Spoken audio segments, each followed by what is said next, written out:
Crystal Palace, Sunday, Premier League, at Selhurst Park. How do you think it's going to go? Any particular inclusions, omissions? Do you know what I mean? Do you think the rhetoric surrounding Crystal Palace does give us the edge? Or do you think it's going to be, as it was in the opening day of the season, a very difficult game? I don't think it's going to be as tough as the game at the start of the season. Yeah, I think this is going to... What's going on in the club at the moment is going to play a massive, massive part. Not just with Glasner, but players still looking it out. You know, Mateta looking at going and things like that. So how switched on are they going to be? This is going to affect all the other players around them. So in terms of what's going on outside of football, Palace are definitely weakened. Now, they're still going to be tough to break down. They have and they always will be, because they are a good unit in a sense. But I think I feel a 2-1, if I'm going to be real. I feel like we'll win 2-1. Okay. So we won't drub it, do you know what I mean? We won't just destroy them. No. I don't see us putting on an absolute destroying performance for a while. The Charlton one is Charlton. Of course. No disrespect, Charlton, but there's a gulf. There's a big gulf. Yeah. So you can't. It's like expected. If you get anything less than 3 goals, you've played terrible that game. True. But in terms of like a Premier League thumping, I think there's a lot that still needs to be done in terms of tactical wise and embedding himself into the team before I could think that the team would be capable of doing that, especially against a team like Palace, who we know defensively are very resolute and could cause, Is that resoluteness, though, largely based on how good Mark Guehi's been for them? And does their defence massively drop off without him? Well, we'll find out, won't we? Leadership-wise, they're not going to replace that. Like, club captain, everything. Like, he led that team from the back. But they have got experience across that back line. Who comes in for Guehi, do you know? No. No, does Anderson still play for him? Have a look at their back line. Yeah, interesting. Because he was at Fulham, wasn't he, and then he went to Palace, or was it the other way around? I think it might have been the other way around, Let's have a look. Sunderland was their last game. Yeah. So they played back 3. Richards, was it Lacroix and Lerma? Lacroix. Okay. Lacroix. Yeah, Tyrick Mitchell... Yeah, it would be the left back. I'm just having a look at their bench. Did they lose? Yeah, lost 2-1 Sunderland, their last game out. So, this is kind of what I was saying when Burger Buns was getting all up in our grills about it, man. I think Wirtz, wasn't it? Or Florian. Wirtz, Wirtz, that was it. Florian, no, it was. I went it was for the most money, but doing terrible Wirtz, that's the one. The Crystal Palace fan, Wirtz. Yeah. Brilliant. Love that. But at the same time, I do think the rhetoric and the narrative surrounding Palace is so important at the moment. Do you know what I mean? And the thing is, like, our horrible run of form we just went on, for me, is almost entirely down to the fact that Maresca, it wasn't about, is Maresca a good manager or are our players good enough?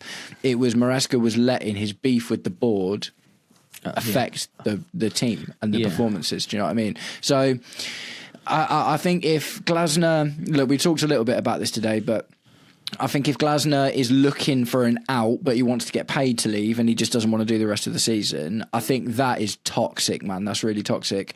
And that could very negatively affect the rest of Palace's season. And the thing is, nothing like Palace will want to stay as high as they can after they're finished last season. They're still in Europe and stuff. Do you know what I mean? I think they're still in the Conference League. I think so. Yeah. There's still stuff for them to play for at the end of the day. I think that's really, really important. There's still stuff for them to play for. Yeah. So if Glasner has a couple of I think you can probably. I don't think losing to Chelsea gets Glasner sacked. Do you know what I mean? But I think it adds what he says after. Yeah, that's true, the thing, because obviously he said some nice things after the last, I think it was a Sunderland game. He said some nice things after that one. So if he goes down, if he does lose, and they will lose, goes down the same route, there's only so much they're going to put. They already know he's going, and Is Mateta talking to Juve? Have we had that like confirmed or anything? Because I've heard that's their, I've seen. Yeah, it looks like he won, but then It's he his wanted out in the agent, summer. Yeah, that's true. I think he wanted the United or to go to United and Palace weren't having any of it. So because he's 28 now, Mateta, is he? Mateta, I think he's kind of towards the back end that of he's in his prime at the moment, and he's probably got to make this move soon while he's still reasonably. Yeah. And if Palace's form drops off a cliff, then his own form will probably not exactly be bolstered. He'll be 29 in June. Yeah, exactly, man. So this is kind of it, really, isn't it? Like, if he wants to go to like Italy or like an Inter or an AC Milan or something like that, or Juve, like now's the time, isn't it? So he's got one eye out the door. He's already gone. They've just lost their last game against Sunderland. I think Wharton will go in the summer. Yeah. I mean, that's been being talked about for ages, man, isn't it? I think the only reason they even kept him was because they won the FA Cup. I think they'd already sold him if they hadn't won that FA Cup, And there's everyone wants Wharton. Do you know what I mean? It's like Elliot Anderson from Nottingham Forest, isn't it? Like Man U want him, Arsenal want him, Man City want him, we want it. Like everyone wants Wharton. So. Yeah, I think that the Palace game is there to be taken advantage of because of the rhetoric that's surrounding it, and I don't expect it to be a pretty win. I expect it potentially to be another ugly win but I don't mind. Do you know what I mean? I don't mind. Hey, Fabian Collins, welcome back, man. Haven't seen you in a while. Crystal Palace players saw what happened to Zaha. Better to get out sooner rather than later. Yeah, that's a great shout as well, man. Yeah, because Zaha had the world at his feet, didn't he, at one point? Yeah, and he stayed because they wouldn't sell him. I think, wouldn't it? Or something happened and he signed a new contract eventually. Yeah. And obviously, again, his career just dropped off a cliff, didn't it? Yeah. I remember I remember. He had that stint at United as well, didn't he? Just never. I think he did go to United. Really young though. When he was like, I think he was like 19, early 20s or something. He went from Palace to United and then went back to Palace, didn't he? Yeah. But that all happened really quickly. And his stint at United just didn't go well at all. He obviously turned into a really good player. I remember we were linked with him at one point. I'd be like, yeah, man. Yeah, I'm all over that. Get him in. Remember Yannick Bolasie? Yeah, man. Yeah, mate. Yannick Bolasie was sick, mate. He was so, and it's just like absolutely random. Yeah, 100% underrated, mate. American player, wasn't he, Yannick Bolasie? Yeah, he was quality, man. He was so fast. He was a wicked left winger, man. Really good. So, two things I want from you to wrap up, Kai. I want a predicted 11 and I want a score prediction. Right, score prediction, I'm going 2-1. I reckon 2-1, Chelsea beat Palace 2-1. Yeah. Starting 11, Sanchez in goal. Yeah, well, it's got to be in it because Jorgi's injured. Oh, yeah.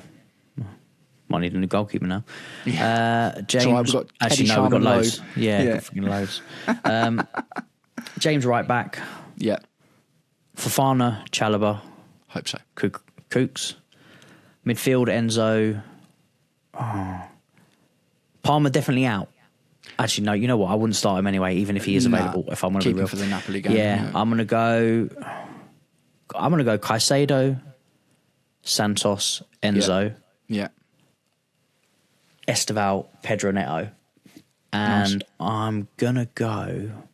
Daniel Knight saying Gusto right back. Yeah, he's going Gusto right back with the James in midfield. James instead of Santos. No, I'm going Santos and Caicedo. Enzo. We Brunos, didn't we? Yeah, Esteval. Delap or Pedro? I'm gonna go João. You know what? I'm going to go João Pedro. If it was Mark Gurhey at the back, I would say Delap because we're going to need someone to. But I'm going to go João Pedro because I think with a bit more intricate play, especially if Esteval starts, I think that would work quite well. I think a partnership between Esteval and João Pedro would work well, more so than an Esteval and a Liam Delap, if I'm going to be honest. I think the thing with Liam Delap as well, as we've just seen, he's not ideal for a low block, is he? No. Because he gets crowded out at the end of the day. At least João Pedro can drop deep and try and feed wingers and create drops deep. He'll pull the centre back out and allow space in behind for the wingers to run into, or even the 10 to surpass him if need be. I think Delap's who we want when we're playing almost like transitional football, or if we're gonna, like when Leeds came out at us and when Burnley came out at us and random sort of lower level opposition were coming out at us. That is what I see Liam Delap being for, and I think if we're going to have a low block and the thing is for João Pedro though, we need another creative player on the pitch, don't we? That's the thing. So Daniel is saying, we've got Champions League game coming up on Wednesday. That's true. Reece James was taken off at half time in the Champions League as well, wasn't he, as a precaution? So yeah, maybe he doesn't start this game. Actually, that's not a terrible shout. But from that, I would imagine we still see Santos. Yeah, I mean, we had this conversation, I think, a few streams back, and we were talking about importance and what's more important. I don't think Rosinia at the moment has the luxury of picking and choosing what's important, because if he bottles the league, then we have to go and win the Champions League or the FA Cup to get in the Champions League. He needs to maintain consistency across the board, and these players. I mean, Fofana's been injury-free for a while now. Reece James has been for ages. They have enough to do a Sunday game and a Wednesday game. Like, I'm sorry, we need to be maximising whatever we could do. We need to be getting 3 points with our strongest side against Crystal Palace and playing them against Napoli midweek. Yeah, there's going to be some changes in there. This is the thing is, it's not going to be a. We're past the point of being able to make 8 changes every other game. I think because we need that consistency as well. But no, I do agree. Like, I don't. Palmer makes sense to me because there's been an issue recently, and maybe bring him on for 20 minutes at the end of the game or something. But yeah, I agree that we don't necessarily. Need I also don't think Palmer. Fofana's played much football since Rosinia's come in either. I think he's been on the bench quite a lot. I think 2 starts, isn't it, out of the 4? Yeah. But I think that, and Daniel's just said there as well about Fofana can only play 1 game a week. I think we might be getting to the end of that because we've actually seen Fofana be brought on after a game that he played 90 minutes in. So I think, no, he's actually played the last 3 games, hasn't he? Fabian Collins, focus and discipline, a greater challenge when playing 2 big games in a week. I 100% agree with that, man. And this is kind of what I've said before. Like, I expect us to win ugly in this game. Do you know what I mean? I expect us to win ugly in this game, in the Napoli game, and if we're going to get something out of Arsenal, maybe we're going to win ugly then as well. I think that togetherness, spirit, the intangibles, do you know what I mean? The intangibles are really, really, really important at the moment. So I definitely think that like you said, focus and discipline are going to be really, really important. Let's just try not to get anyone sent off. No silly yellow cards. Everyone keep their cool. Do you know what I mean? And the thing is, like, Palace, we should beat Palace. Napoli, based on their current situation, we should beat Napoli. And then we've got the Arsenal game, that is where we really need to pull it out of the bag. But if we can get these next 2 wins, then all of a sudden we're on 5 wins. Is it Palace, Napoli, Arsenal? There must be a game in between that. Nah. Is it not? Nah. No, because it was. I did like a preview of the 5 games. West Ham. Oh yeah, West Ham. Oh yeah, no, of course. Yeah, I forgot about West Ham. That's a shout actually. Or even so, that's and mate, we've got to be beating West Ham, haven't we? Let's be completely honest. That's the thing. That's what I'm thinking. Fofana, or because we're speaking about him at the moment, we got Palace. Because I put Palace in more regard than I put West Ham. Yeah. Palace, Napoli, rest him for West Ham. Yeah. That's what I'm thinking. Like, West Ham are, sitting at the bottom. They're having a terrible, terrible time. We've already slapped them up this season. Yeah. That's the game I'll be looking at. Okay, that's why I can rotate and rest some of these players. But these next 2, crunch time. I kind of think, like, I think depending on the situation with Cole Palmer, I think if he's available to play and he's just come back from something, I think for me, I'd be happy to see Cole Palmer on for 30 minutes at the end of the game and then play the full Napoli game. But I would be concerned about throwing him in on 90 minutes for both at the moment. Fabian Collins, I'm encouraged by Rossinia's habit of being aggressive with substitutions. Almost doesn't matter who starts, he'll introduce players as the situation requires. Yeah, that's true as well. He's definitely making better use of substitutions than Maresca did, because Maresca often... I think he's used every sub every game, hasn't he? And why wouldn't you? Why wouldn't you? Do you know what I mean? It's like, if you're winning, then you can bring players on to shore up. And if you need a goal, you can bring players on to try and there's fresh legs, isn't it? Yeah. Like, for me, there are very, very few situations where you shouldn't be using all of your subs, personally, for me. The only positions I do not like changing is the centre-backs. Yeah, same. In a game. Like, unless it's like injury or something, or if someone's having a terrible game. Do you know what I mean? But it's very situational, isn't it? You don't just chop and change centre backs for the speed. Funsies. Obviously, coming on the pitch, you've got to get up with the speed of the game. The way the ball's moving and things like that. In the other positions, Even like the full backs, you're covered by somebody. If you make a mistake or you're not up to speed in the centre back role, it's onto the goalkeeper. Most likely they're going to score. Yeah, 100%. So that's the only position I don't like. But we've seen it. I mean, one of the games they changed the whole back line.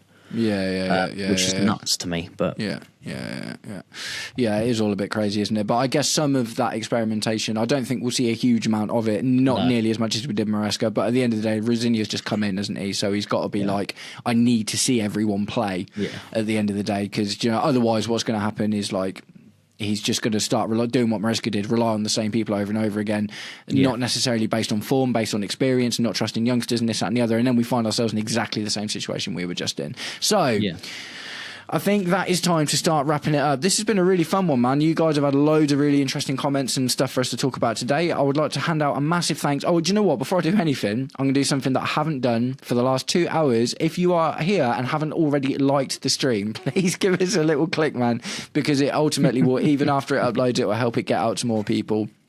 Guys, my name is Matt. I'm from the Stamford Sink. If you're here, then you are already subscribed to my channel. But if you haven't subscribed to Kai and Behind the Dugouts, get over to his channel. The link's in the description and it's in the title. Give him a click, give him a sub. Great analysis on football content as well. And if you've been here for the last couple of hours, you've heard it for yourself. So go and give Kai some love. He's on the road to 500 subs and we want to get him there. Mate. Creeping. Yeah, mate. 500 before the end of the season. That's the goal, isn't it? Yeah. Yeah, mate. Yeah, I think we can do 100%. It, man. I think we can do it. So, Kai, do you have any parting words for our lovely viewers before we wrap up the show? Thanks as always for joining us, guys. The comments have been going nutty today. Pretty much every other stream, getting involved. Great, reasonable heads. We even get the odd apart from words.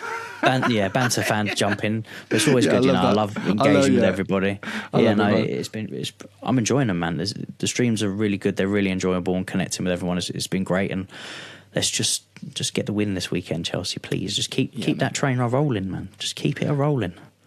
And I might try and bring on another guest for next week as well, for the next Friday Night's Blues, and then we'll mix it up a little bit and see if we can't bring another opinion into the mix. And by the end of that time, we will have played both Crystal Palace and Napoli. So ultimately, by the next Friday Night Blues, there's going to be a lot to talk about. Nice one, guys. Thank you all very much for sticking around with us until the end of the podcast. If you did, hope you all have an absolutely wicked day. Up the Chelsea.